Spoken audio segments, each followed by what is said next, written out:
So today we have with us, welcome to the Swedish Junior Hockey Podcast. Today we have with us Daniel Eriksson, if we use the international pronunciation, or Daniel Eriksson. Currently we're going to have to let you explain your title and your role with HV71, but welcome to the Swedish Junior Hockey Podcast. Thank you very much. This episode is brought to you by Scandlux, your home for Scandinavian luxury products for the U.S. market. You can find us at scandlux.com. What is your role? So utvecklingschef, what does that really translate into? It translates into development coach or development director. So I'm the head of the development department in HV71. It goes from when you start, you take your first strides in HV71 until you either leave us after under 20 or you go up to the pro team. That's where my responsibility ends. All right. And before we get into your background specifically, so I'm born 1975. And for those who've listened, I grew up in Leksand and grew up sitting in the, so we used to climb up in the corner of from the stand-up section of the old East Stadion. We would climb over and get in the corner of the seated section and watch the men's leagues games. And I remember when HV71 came up, and I was like, HV71, what is that? And they were new. When I was a kid, they were kind of the new kid on the block.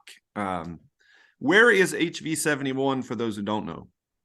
HV71 right now is located in Jönköping, just between two cities actually, Huskvarna and Jönköping.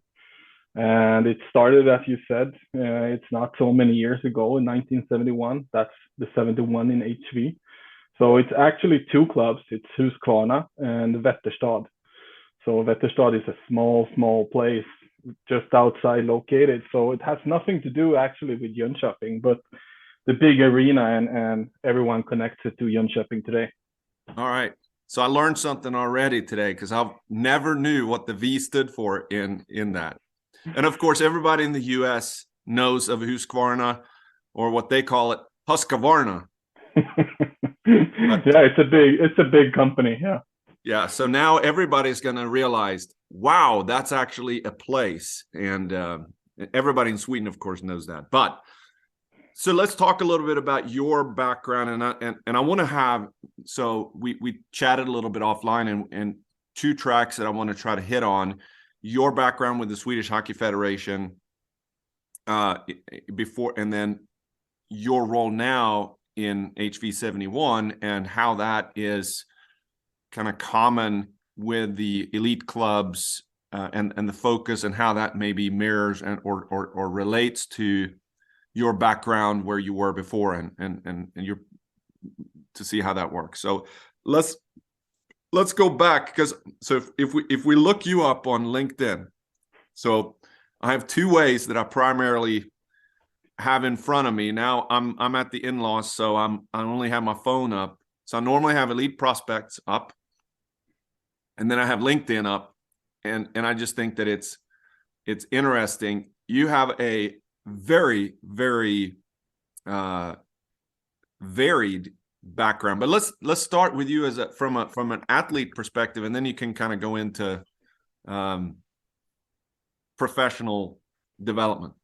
Yeah, so I am from Örebro. That is a place like 200 kilometers from Stockholm. That's where I grew up. That's where I started playing hockey when I was 6. And played in Örebro until I was 19.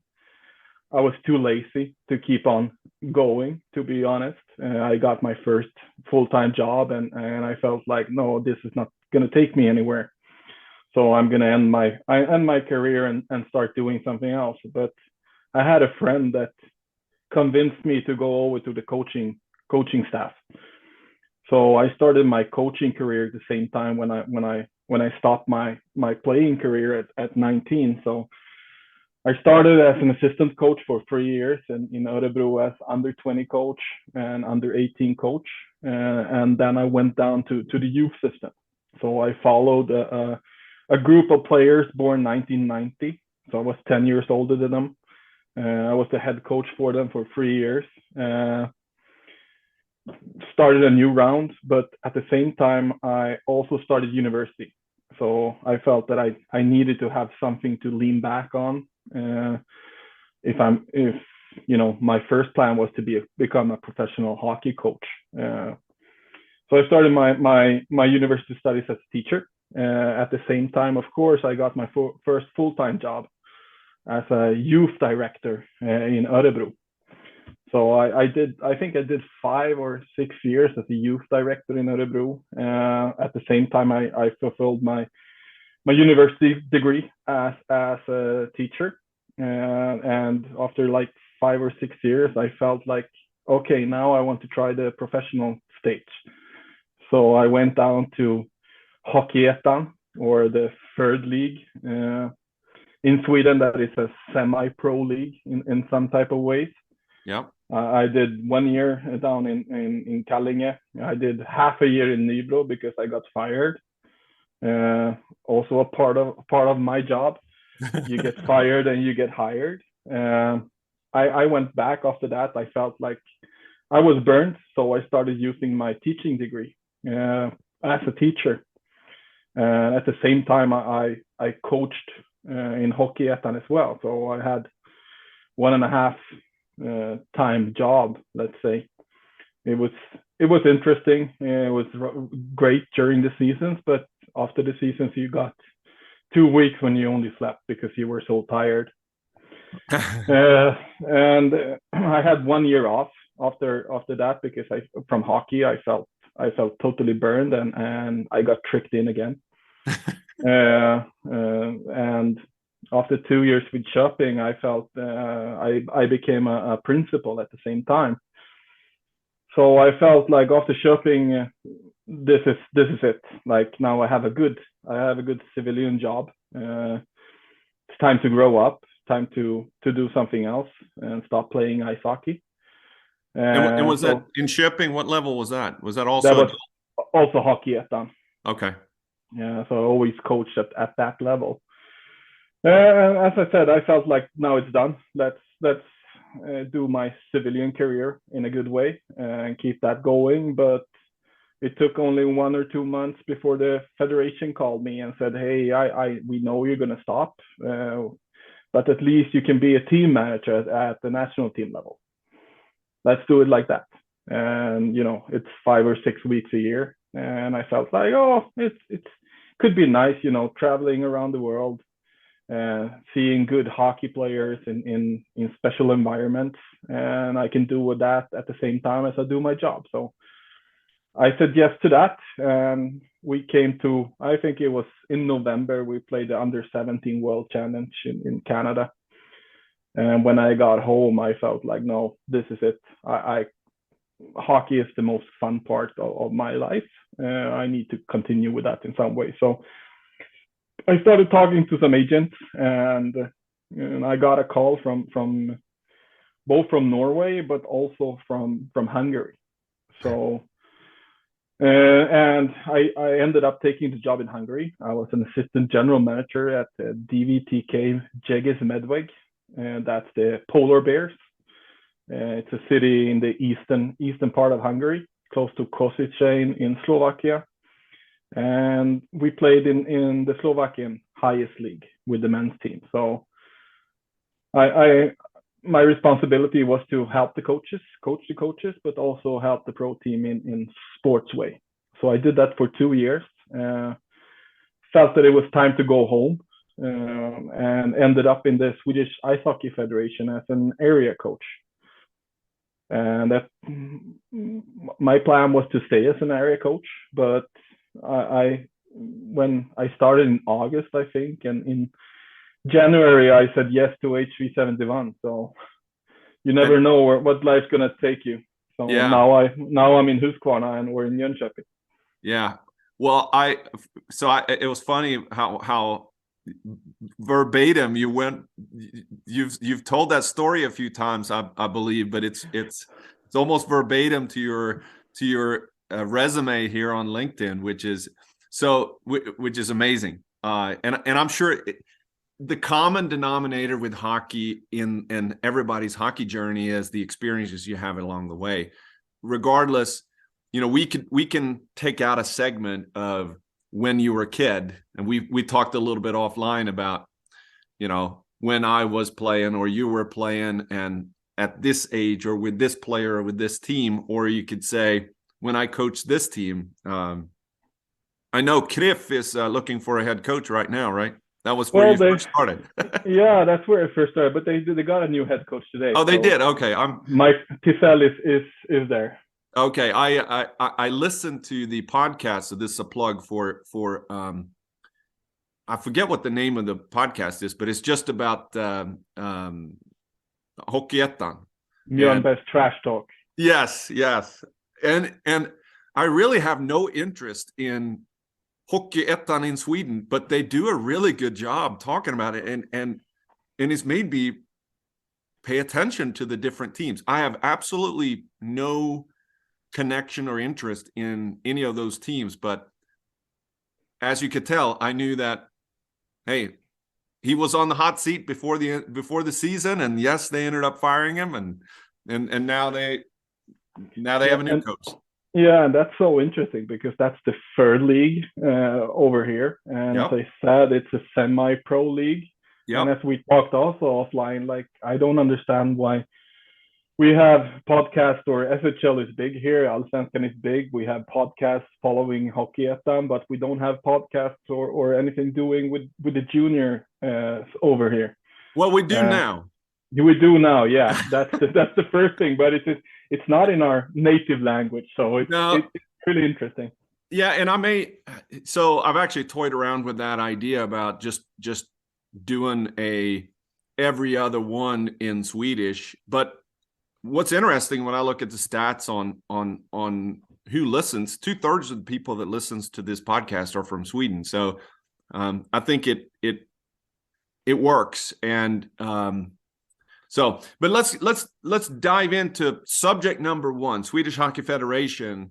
And I came over to the US in 1993, and all my, the majority of my hockey experience have been through USA Hockey and how it pushed with its central, the central office of USA Hockey's in Colorado Springs, Colorado, and then they have it divided up into regions, and they support with themes where big push from learn to play and the American development model, and then they get all the way up into the what really the focus is the National Development Program, NTDP, that has been hugely successful in especially when you're looking at the last 10 years of first round draft picks.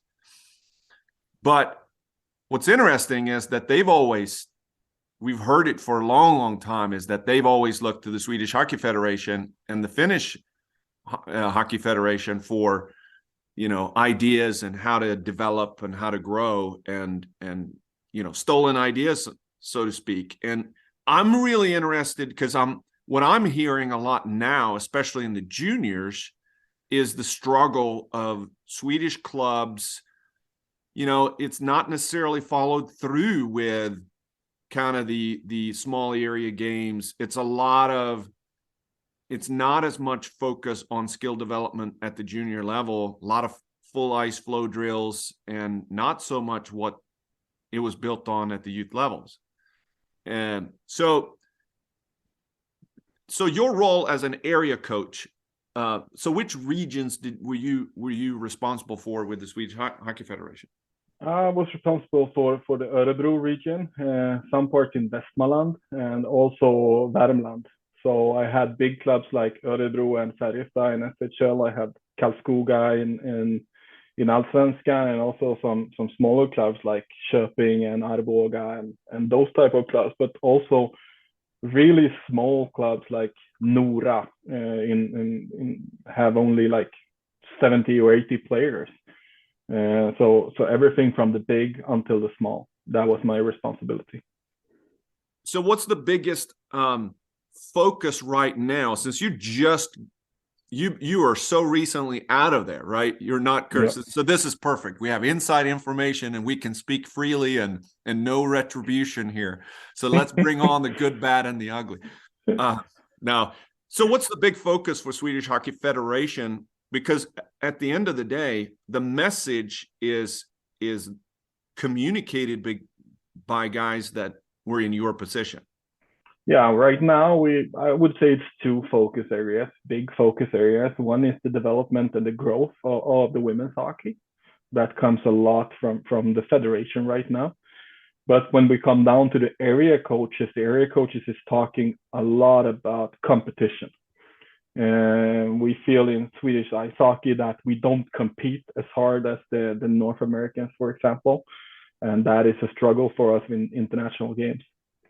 Is that primarily because of the quote unquote lack of success at the competing with US and Canada at the junior level, or is that also at the senior level? I would say it's a mix in that.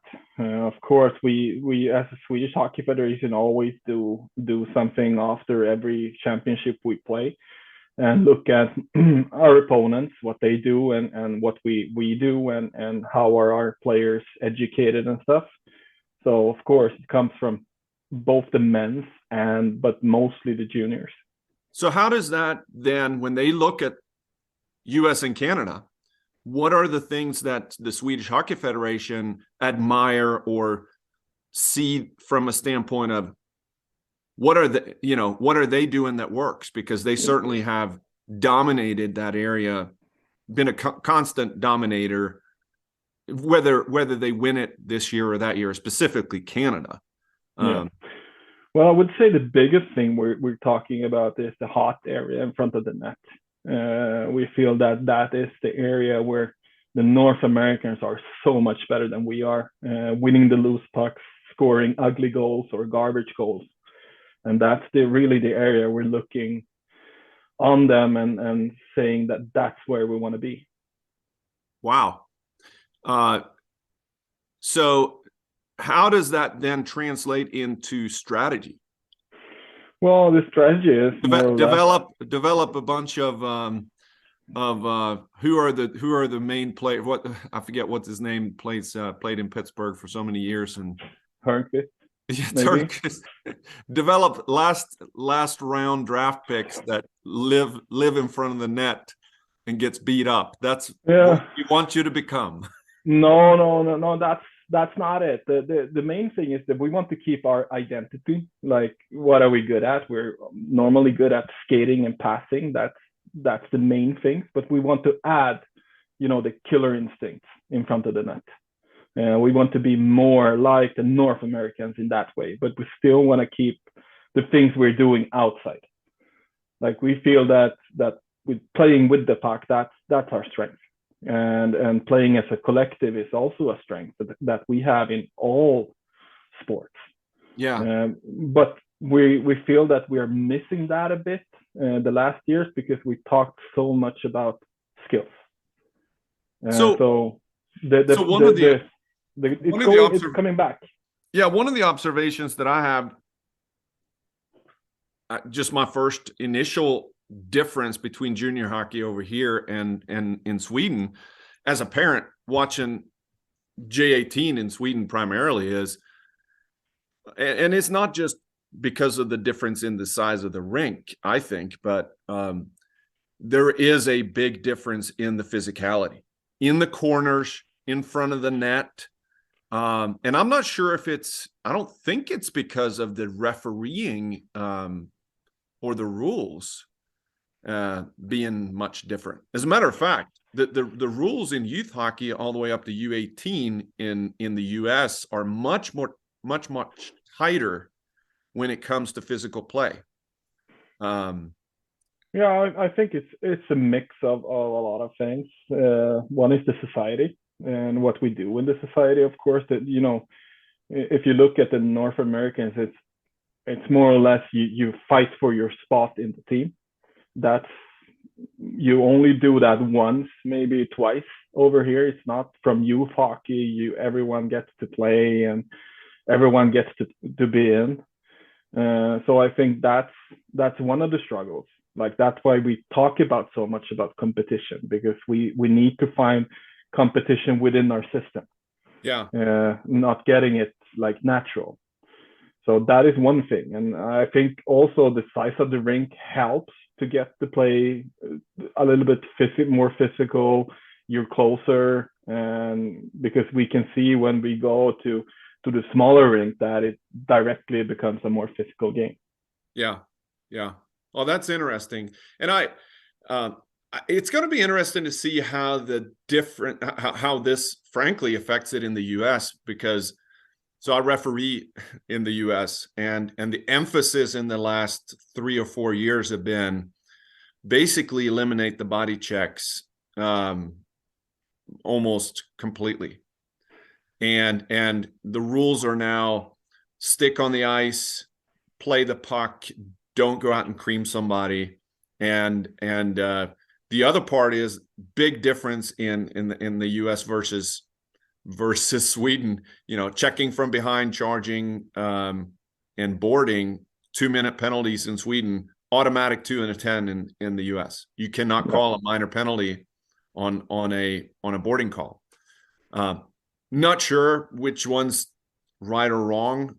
I think that it was probably a necessity over here where it was going, and trying to, and also the situation where they're in the concussion world, it has really been the main reasons for it. But no doubt that it's going to have a trickle up effect in the future. I think we already been there, because we've been talking about concussions for 5 years, and the concussions is going down here big time.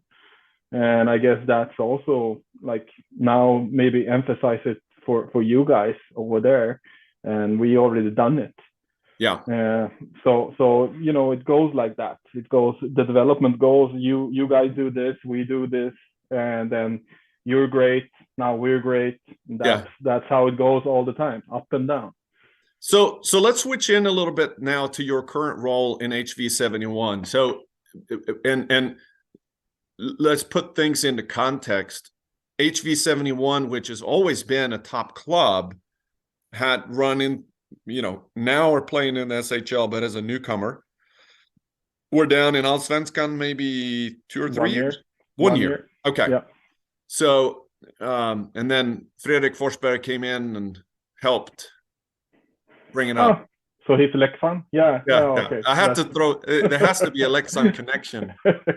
I understand that from listening to the other episodes. Yeah. But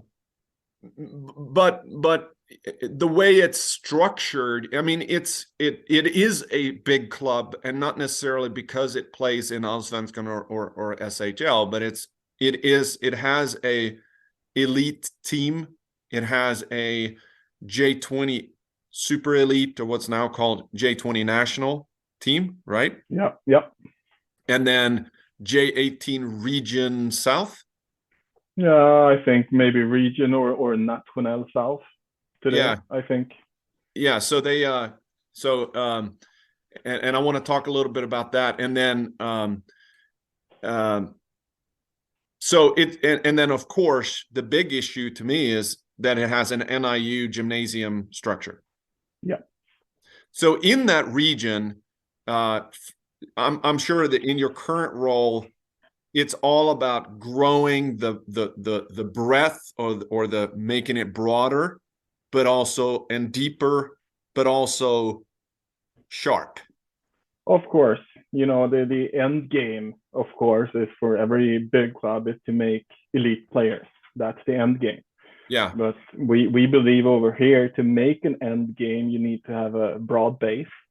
And then you have to make sure that you educate them in a good way, so we can fill a lot of spots with own developed players for the neo spots. And how's that been for specifically HV71? And then we'll talk about some of the other teams that you worked with in Swedish Hockey Federation. How's that been in the past? Has that been lacking or No, I would say if you look back, like HV71 has been, as you say, a big club over here. Always have had easy to pick in players. Like the hockey gymnasium is one of the oldest, one of the first ones. So the structures are there, and we really work with educating the players on school time. And now with all the other clubs coming in and all the money coming in from SHL, it's a much tougher to recruit the best players because you have to finance it. Well, there's a lot of more good NEU hockey gymnasiums over here. So that means that if you're a top player, you can choose from 6 to 12 NEU gymnasium instead of like it was before. It was like Västerås, Modo, and HV. That was it. So what is the big difference for those who don't know? What is the big difference between NIU, National, what does it stand for? National Education of Elite or something like that it would translate for. So what's the biggest difference between NIU and LIU, the local gymnasium? Yeah, the biggest difference, to be honest, is that if you have a NIU, you have to have certain things in spot. You have to have some food. You have to have a special amount of educators on the ice every time they go. But if you have a local thing, that it's enough with one. It's more like it's good that you have. Yeah. So you have the ice time, you have the facilities, but you may not have the structure and the staff. Exactly. And the focus. Yeah. So in Jönköping area where I am, we have a smaller club right next door. It's like 10 kilometers. They have a LIU. So if you don't take a spot in the NIU in our club, you can go to LIU and just travel 10 kilometers. So if you are you're finishing 9th grade, you just finished U16. So interesting time that we're in. Now we're recording this 26th of November for everybody's right now. If you are a U16 and you're the best U16, you don't really play U16s. So you play in U8 or J18 somewhere. Yeah, you do. Right? You do. So, and do you guys already have your team or your positions picked for next year for gymnasium the freshmen, so to speak, or the first year gymnasium players? Yeah, we do. So, and that's pretty common, right? That's pretty common because now the application ends at the 1st of December. So this is just before they close. So when do you start recruiting that? So are you recruiting now next year's gymnasium player? I'm not allowed to yet because so 1st of January you're allowed to start recruiting for that year. So we're meeting no, communicating with them, right? Yeah, I'm not. You're not even supposed to communicate with them. What I'm saying is you're not allowed to communicate, but that doesn't mean that you can't go and scout players that are. That's true. So scouting is already on. Yeah. Like you have scouting lists and all of those things with the under 15 players right now. Yeah. But you're not allowed to talk to them until 1st of January. So, but just like in Leksand, where you have the Leksand Hockey Skola, which has been a huge recruiting, method, right? You brought them up since they were 10 and they were comfortable with the surroundings. They developed the relationships with the coaches and the environments. What does HV71 do? We have the same. We have a hockey school as well, and that's of course a part of it. But today I would say that is not the biggest thing how you recruit players. Today it's more about what type of education can you give them when they sign the contract with us. So they are more interested in what type of facilities we have, how the school look, because you also go to school. You have two. We're talking about double careers. You're talking about school career and talking about hockey career. So it's more or less more of those things that are more interesting for them, where they should live and those things. So yeah, let's go there. I want to dive in there. What is if you're going to make the pitch here now, what is it that HV71, of course, it's hard to compete, but and you've already said, like, so for a big club, they're going to have to put the finances. I'm sure you're getting grant money and these type of things from to be able to run this type of thing, but it's a big budget program. It is. But the main pitch we do is that number one is that we have a good collaboration with schools, so they don't miss out in school, because we have 4 ice rink at the same surface. So when they stop school at 4, we can always practice 4:30 if we want, and we do. So and then they are off at 6 every day, and that is not so common in big clubs. That's one of the pitches. The other pitch is that we have a great medical team. We have our own junior doctor. I don't think so many has that. And because those things are important, and we also supply them with food. After every practice, they get a food box for getting back directly to what they need. So those are the most sell pitch. I tell them, and I always tell them, like, if you want the most gear or if you want most sticks and those things, we're not the club for you. We want to sell in those things. And talk a little bit about not just the on ice, but the off ice component in terms of building the athlete. Yeah, so every morning we have 2 full-time physical coaches. So when we have the NIU in the mornings, we start always with a off ice session with professional coaches. So and we have NIU Monday, Tuesday, Wednesday, Thursday, and then of course we play the games in the weekends. But we also, when we have home games, or if the under 18 is playing home game on Thursday, the physical coach goes down and they go to the gym directly after the game, for example. Okay. So it's a long-term development. That's what we're always talking with them. It's not a quick fix.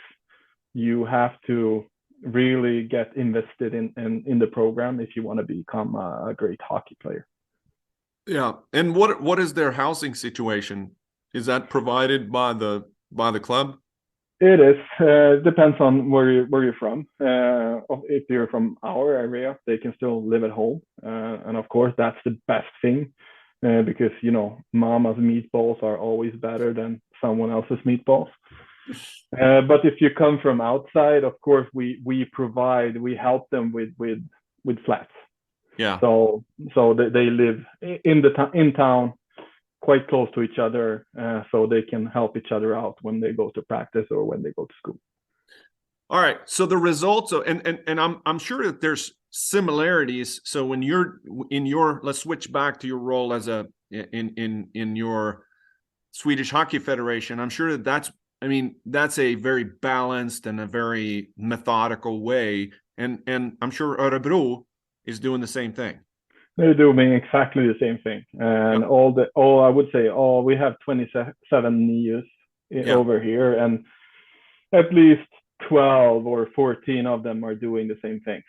Yeah, and it's all about everyone. All the big clubs are getting financed at almost the same amount of money. If you're an Allsvenskan club, you cannot provide that much money that an SHL club can provide.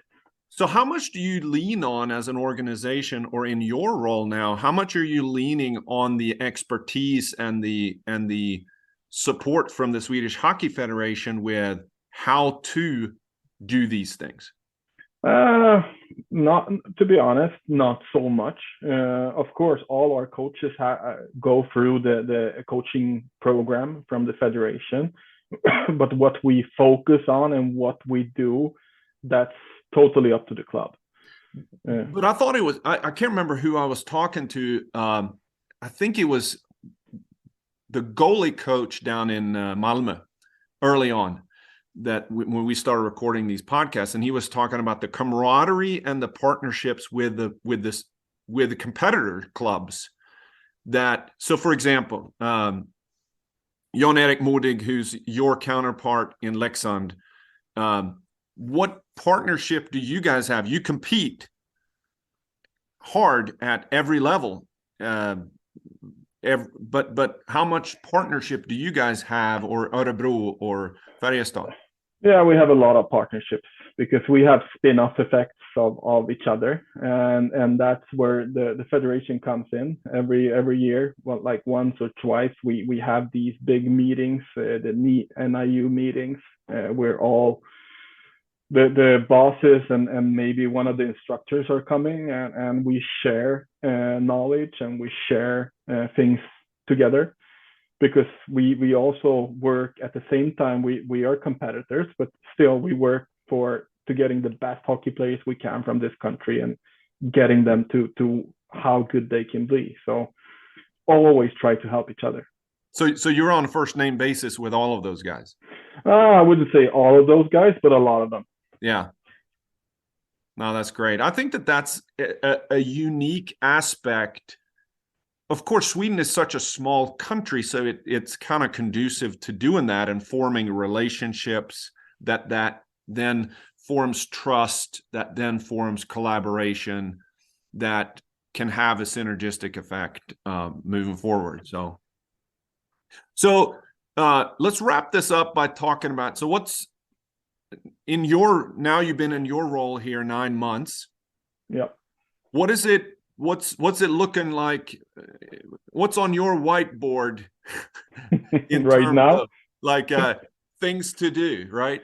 Yeah, well, there's a lot of things to do. It comes from making sure that we're doing the right stuff at the beginning, like in under 9 or whatever, making sure that they get their proper education to teach them how to skate and how to do things. But it's also like how next year's team is looking for the under 20 or under 18, making sure that we have the right amount of flats for them, and also, of course, building the future organization of the club. That's also on my table, and how I want it to look and how to make sure that we have the funds to do it.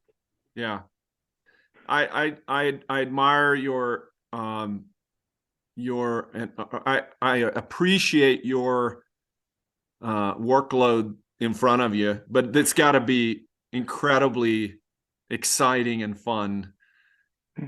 It is. It's a enormous amount of fun to do all of these things.